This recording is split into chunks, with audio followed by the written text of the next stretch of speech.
And the last thing I just want to finish on is his respect for all people of all faiths.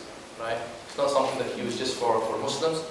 This is an occasion, and this is narrated from Bukhari, where he was sitting with his companions one day and a funeral procession came by. And as the funeral procession came by, he stood up, kind of out of respect. And one of his companions kind of got surprised and said, "Look, Ya Rasulullah, Prophet of God, he's a Jew. In other words, he's not a Muslim." Because he thought maybe he thinks he's a Muslim, so that's why he stood up. And the Prophet, what did he say to him? He said, "Was he not a human being?" Right? So his response to that person, his response to the companion was, "Is he not a human being?" In other words, we're all human beings.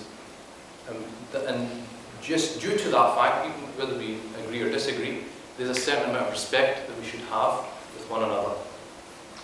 So that was a very rapid insight into the Prophet Muhammad, peace and blessings be upon him. Hopefully we can take some questions, and I'll try my best to answer as much as possible.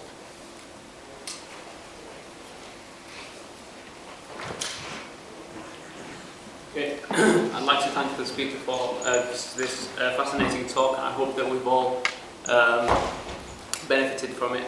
So we'll start with the question and answer session now. If you'd prefer to write your question down, then please do and pass it down and I'll read it out. But please feel free to shout out any questions. So who's going to start us off? No one's got any questions?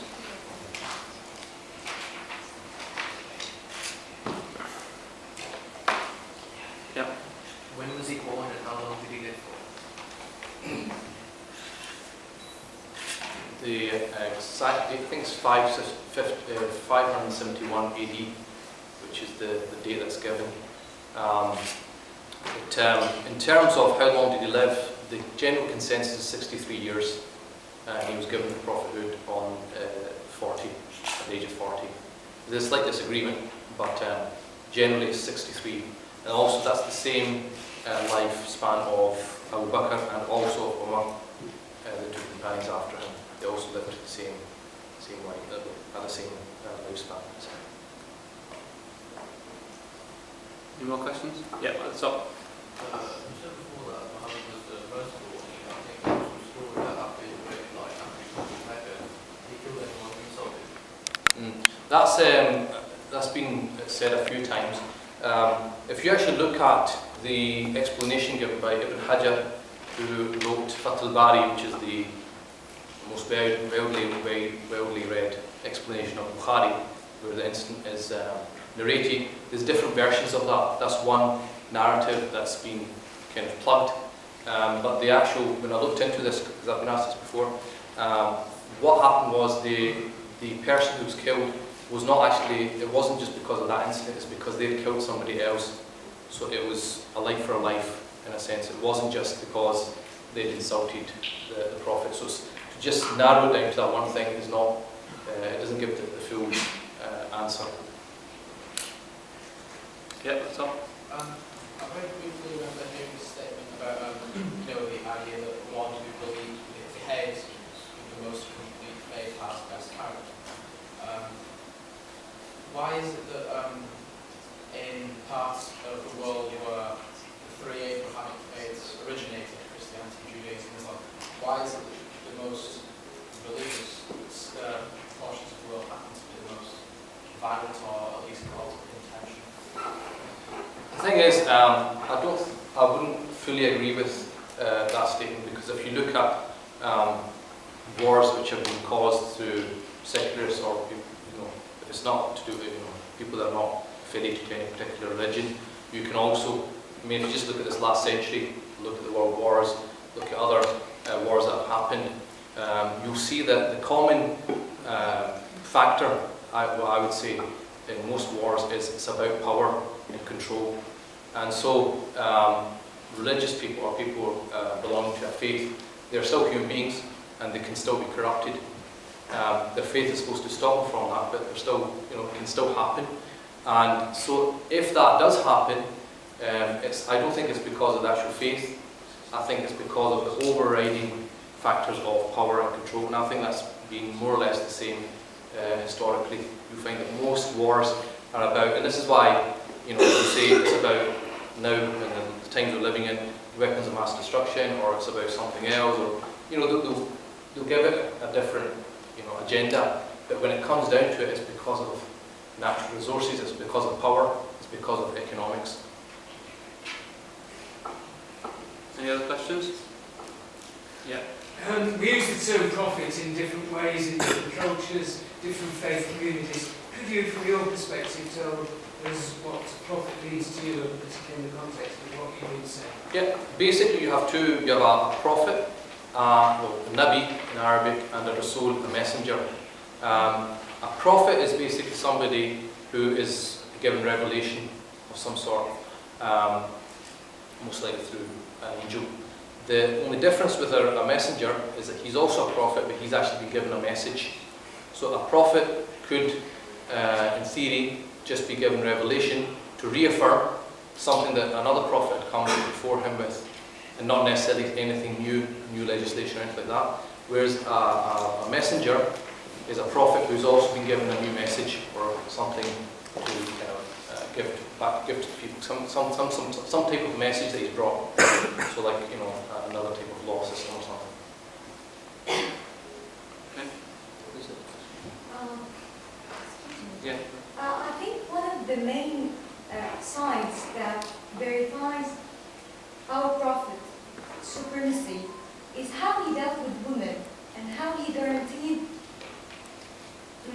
sacred rights for women in a community that violated each and every right, either financial right, economic right, maybe political right.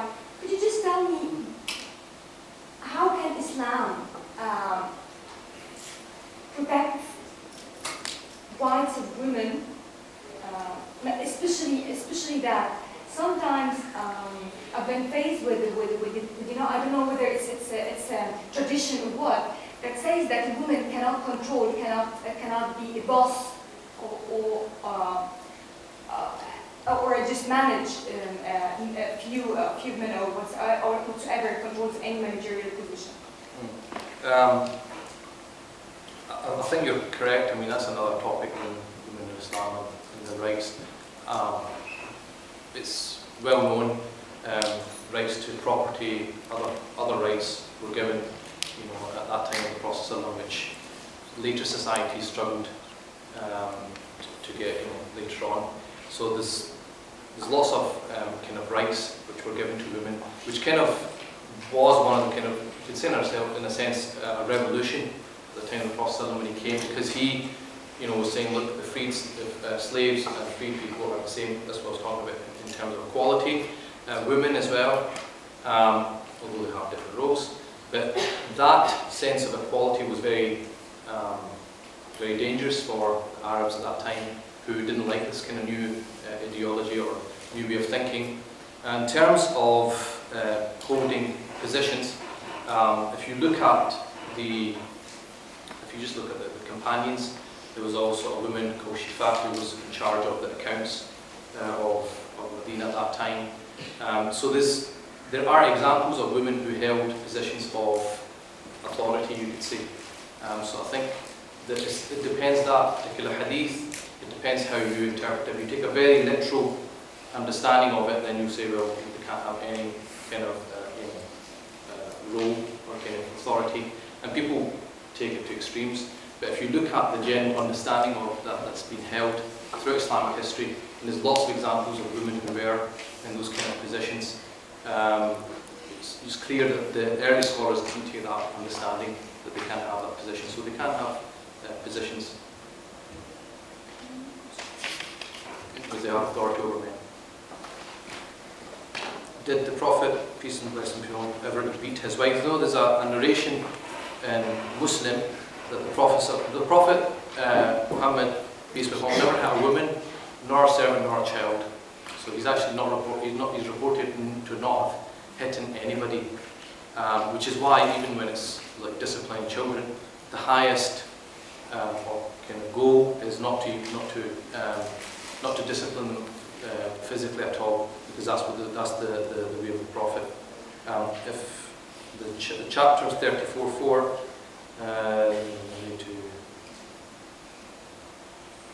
okay.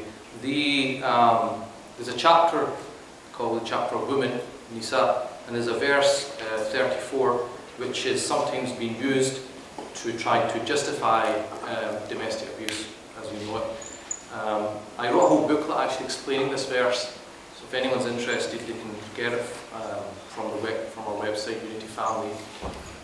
It's actually the PDFs there, so if you want an in-depth explanation, that's probably the best place to go. In terms of the verse, it says, women who are guilty of nushuz, which again needs explanation, then you should admonish them.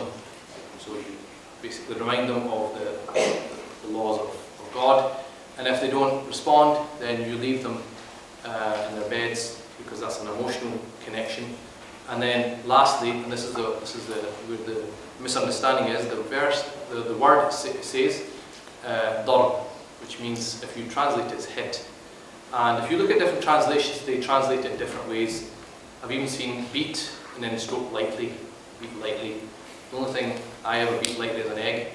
So I don't understand beat and then lightly. I don't understand the two. So it's because they've struggled to give an accurate understanding of that word, you get different people saying different things in translations.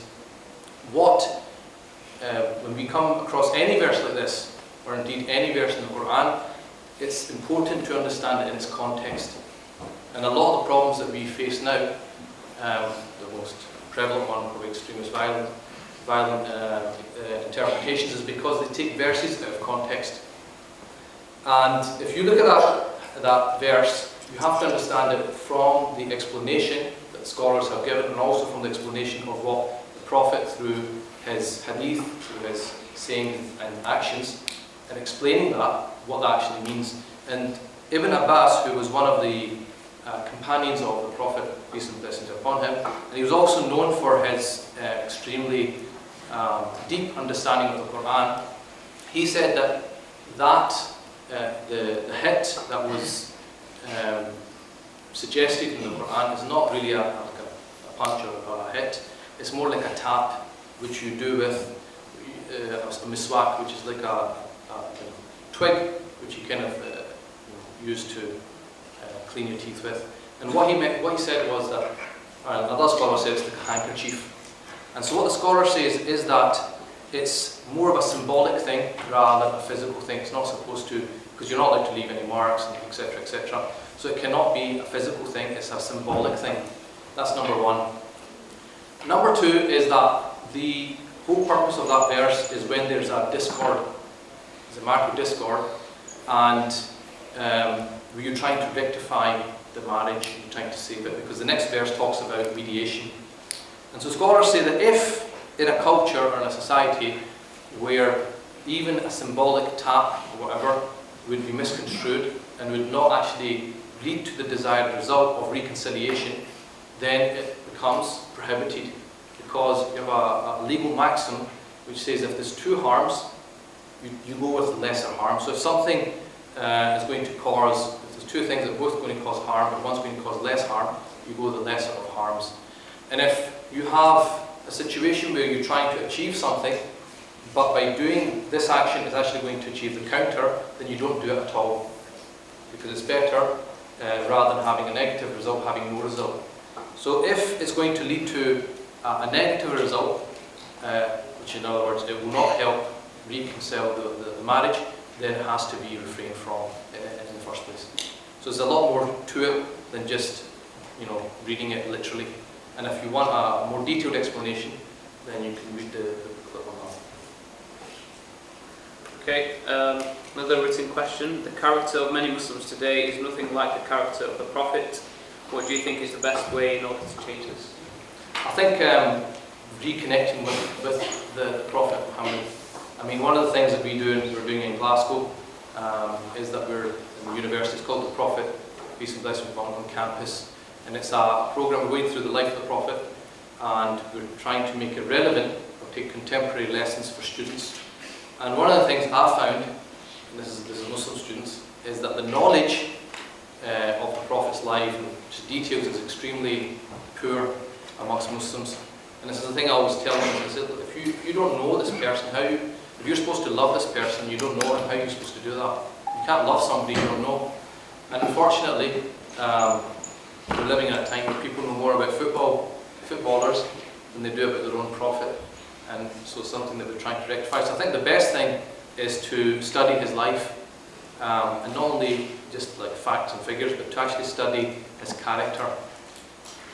And if you study his character, then there's nothing, for me anyway, there's nothing that inspires you like the character of the Prophet, peace and blessings upon him. So if you study him, maybe in circles or by yourself or reading about him, then hopefully you'll see your own faults and see what you're supposed to be kind of aiming for. Because the Prophet of God, لَقَدْ كَانَ لَكُمْ فِي رَسُولِ اللَّهِ أُسْوَةٌ حَسَنَةٌ. The Quran says that surely in the Prophet of God is the best of examples. So he is supposed to be our role model. And if you cannot have a role model which you don't know anything about and you have no connection to. So I think it's a failure on Muslims themselves that they don't actually understand the Prophet, let alone tell other people about it. Okay. Yeah. I just wanted to say, we talked about before, like, Muslims like respect and knowledge. I think there's a program that Channel 4 dispatches, there's Undercover Mosque again.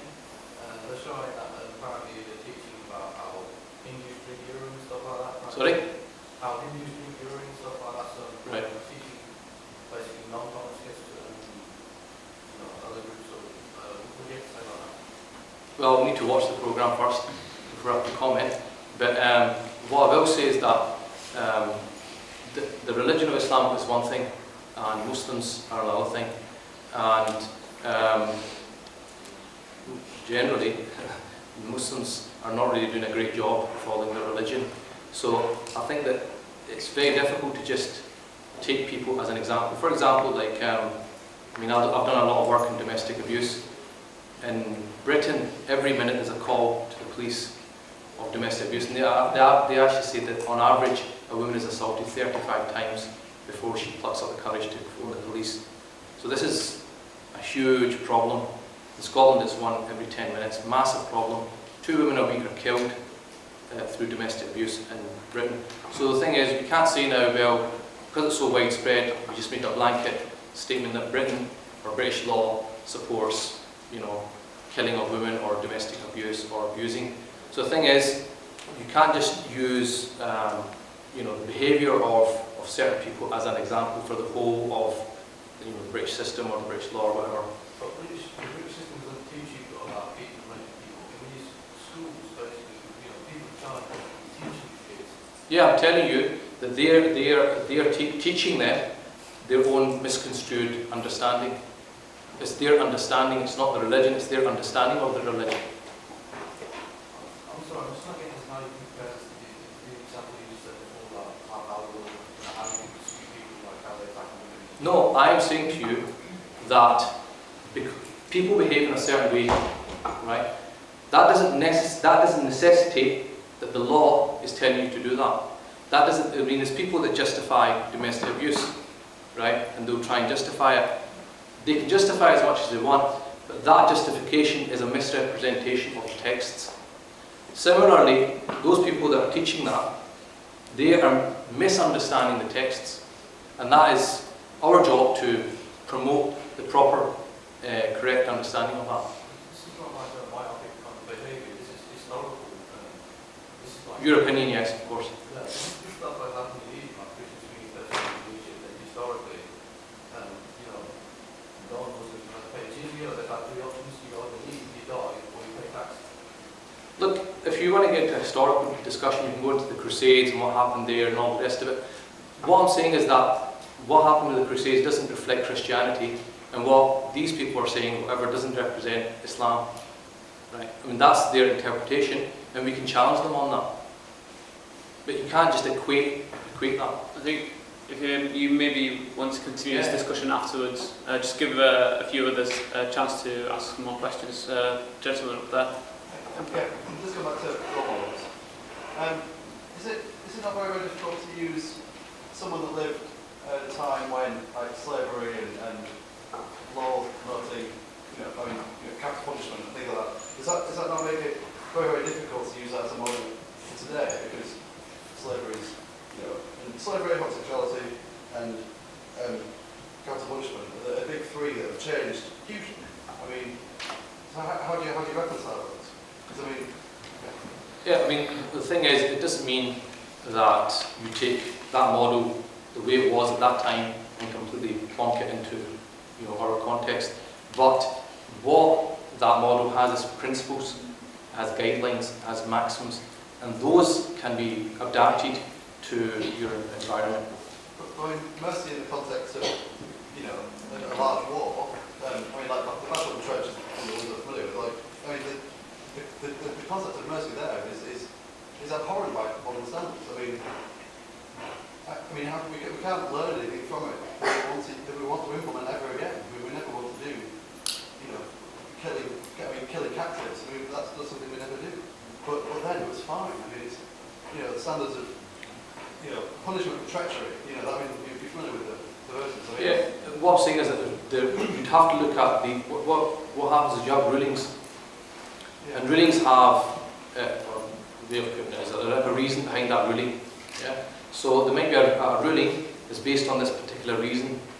Now, if another situation arises where the reason's not there, then that ruling won't apply. That's what I'm saying. So by using the legal maxims and principles, you'll know when and what to apply where. Sorry, sir. Yeah, go on.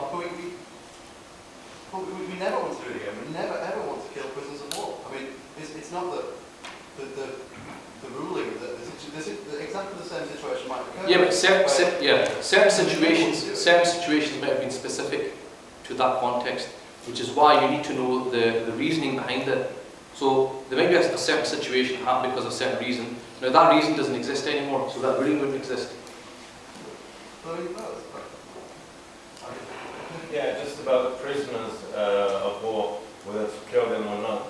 One instance that the Prophet asked, I think they were Persians, or they asked them just to let them teach the Muslims some teachings of that language and then let them free.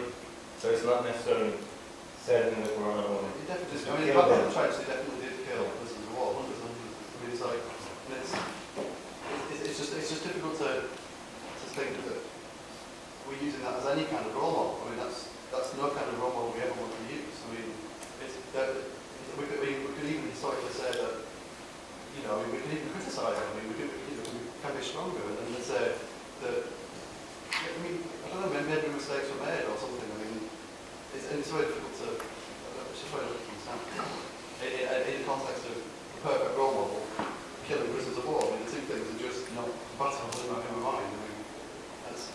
Yeah, what I'm saying is you'd have to look at that whole incident and what actually happened, what was before and what was after it, what were the particular reasons. But what I'm saying is sometimes it's specific things that happened at that time, and you have to understand it within the context of that environment at that time. It's not justified in any time. I mean, by modern standards. I mean, that's why we have developing laws, laws by precedent, because we've become more enlightened. I mean, because we say we can become more enlightened, we can then criticise the past and say a mistake was made. I don't know, extermination camps were a mistake. Killing prisoners of war, Battle of the Trench was a mistake. But we've got to have that moral sort of standpoint. And it's just role models. I don't know where to go, but it's difficult to say. I mean, you can choose bits to make a role model from, but to use Muhammad as a role model completely is for a different time. It might be a role model for a different century, but the modern century there's only bits that we can take. I mean, is picking and choosing good, or should we never pick and choose? No, it's not about picking and choosing, it's about understanding. It's about understanding what happened. And what I'm saying is that this, for example, the whole thing of slavery, yes, it did happen, and yes, it was accepted, but it wasn't that it was dealing with the reality of that time.